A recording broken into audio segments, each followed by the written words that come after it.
মাননীয় স্পিকার, আপনাকে ধন্যবাদ।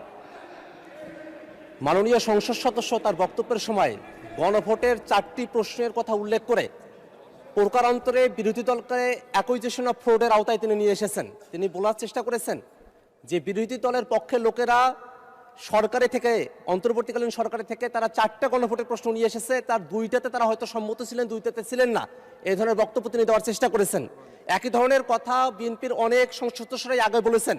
কিন্তু একটা বিষয় মনে রাখা প্রয়োজন মাননীয় স্পিকার, শহীদ প্রেসিডেন্ট জিয়াউর রহমান তিনি যখন গণভোটের আয়োজন করেন তার যে দফাগুলো ছিল সেখানে কিন্তু 19টি দফা ছিল মাননীয় স্পিকার। আর বেগম খালেদা জিয়া যখন সংবিধানের ব্যাপারে একটা গণভোট করেন তখন সংবিধানের 16টা পয়েন্টে কিন্তু গণভোট হয়েছিল মাননীয় স্পিকার। যদি সে সময়গুলোতে 19টা পয়েন্টে আর 16টা পয়েন্টে যদি প্রশ্ন একটাই, কিন্তু পয়েন্ট এতগুলা, তখনও তো এই প্রশ্নটা আসতে পারতো যে শহীদ জিয়াউর রহমানের 7টা মানি, বাকি 12টা মানি না, খালেদা জিয়ার এতটা মানি না। এই প্রশ্নগুলো তো তখন করা হয় নাই, মোটের ওপরে সে জিনিসটা করা হয়েছিল। আর এবার যে গণভোটের প্রশ্নগুলো ছিল সেখানে খুব স্পষ্ট করেই কয়েকটা জিনিস কিন্তু ভাগ করা হয়েছে, অর্থাৎ কয়েকটা খুবই গুরুত্বপূর্ণ বিষয়, অর্থাৎ উচ্চকক্ষ পিআরের ভিত্তিতে হবে, সাংবিধানিক প্রতিষ্ঠানগুলোতে একটা নিরপেক্ষ বডির মাধ্যমে নিয়োগ হবে। এই বিষয়গুলোতে ক্লিয়ার কাট ডিসিশন দেওয়া ছিল, জনগণ যা ডিসিশন দিয়েছে সে অনুযায়ী সেগুলোকে হতে হবে। 30টা বিষয় ছিল যে বিষয়গুলোতে একমত হয়েছিলাম। এর বাইরেও কিছু বিষয় ছিল যেই বিষয়গুলো যে দল যেভাবে তাদের ম্যান্ডেট পাবে সেভাবে তারা করবে, সেই সুযোগও সেই গণভোটের মধ্যে রাখা ছিল। অতএব গণভোটের প্রশ্ন নিয়ে বিভ্রান্তি তৈরি করার কোনো সুযোগ নেই। বরং গণভোটের প্রশ্ন না পড়ে তারা ভোট দিয়েছেন যদি বলতে চান, সেটা তাদের দুর্বলতা, তাদের ব্যর্থতা, জনগণের উপরে সে ব্যর্থতা। অসংখ্য ধন্যবাদ মাননীয় সদস্য, অসংখ্য ধন্যবাদ মাননীয় চিফ হুইপ। এক মিনিট আমি তো পড়ে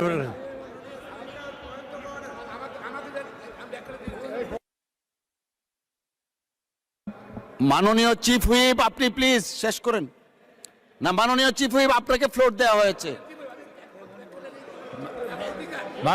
মাননীয় স্পিকার, আপনি সাকি সাহেবের বক্তব্য রাখতে দেন একটু, উনি কথা বলুক। আর যেটা বলতে চাই সেটা হলো মাননীয় স্পিকার, এটা পয়েন্ট অফ অর্ডার হয় না, এবং এটা হলো উনি বক্তব্য রেখেছেন, আবার অন্যরা যখন বক্তব্য রাখবেন তখন পাল্টা বক্তব্য রাখবেন, এটাই হলো নিয়ম। আর হলো মাননীয় দাঁড়ালেন কেন ভাই? আচ্ছা মাননীয়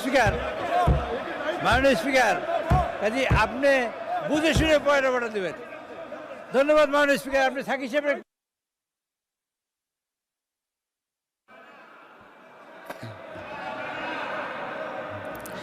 সবাই দয়া করে বসেন। এম মাহবুবউদ্দিন, আপনি বসুন প্লিজ। এদিকে আপনিও একটু বসুন প্লিজ, বসুন। মিস্টার জুনায়েদ, আপনার সময় 1 মিনিট। 1 মিনিটে কিভাবে পয়েন্ট অফ অর্ডার জবাব দিব? না, it's not point of order. আপনি জাস্ট 1 মিনিটের মধ্যে যা বলতে চাচ্ছেন শেষ কেন করেন। ব্যাখ্যা করছি মাননীয় স্পিকার, আমাকে একটু সুযোগ দেবেন। আমি মাননীয় সদস্য জনাব আক্তার হোসেনের কথার পরিপ্রেক্ষিতে বলি, সত্যের খাতিরে এবং ইতিহাসের রেকর্ড হিসেবে এটা বলা দরকার। প্রথম বিষয় হচ্ছে যে আমরা এর আগের দিনে বক্তব্য আমরা বলেছি যে জুলাই জাতীয় সনদ তৈরির ঐকমত্য কমিশনের প্রথম টাস্ক ছিল জুলাই জাতীয় সনদ তৈরি করা, এবং সেই বিষয়ে আমরা নোট অফ ডিসেন্ট সহই ঐকমত্যের জায়গায় পৌঁছাবো, এটাই ছিল সিদ্ধান্ত। সেটা পৌঁছানো হয়েছে এবং সেটা স্বাক্ষর হয়েছে। প্রথম পর্ব শেষ হলো। দ্বিতীয় পর্বে এসে জুলাই বাস্তবায়ন আদেশের প্রশ্নটা এসছে। সেখানে আমি গতকালকেও বলেছি যে আমাদের দলের পক্ষ থেকে আমরা সংবিধান সংস্কার পরিষদের দাবি তুলেছিলাম, তার যৌক্তিকতা কেন সেগুলো আমরা ব্যাখ্যা করেছিলাম।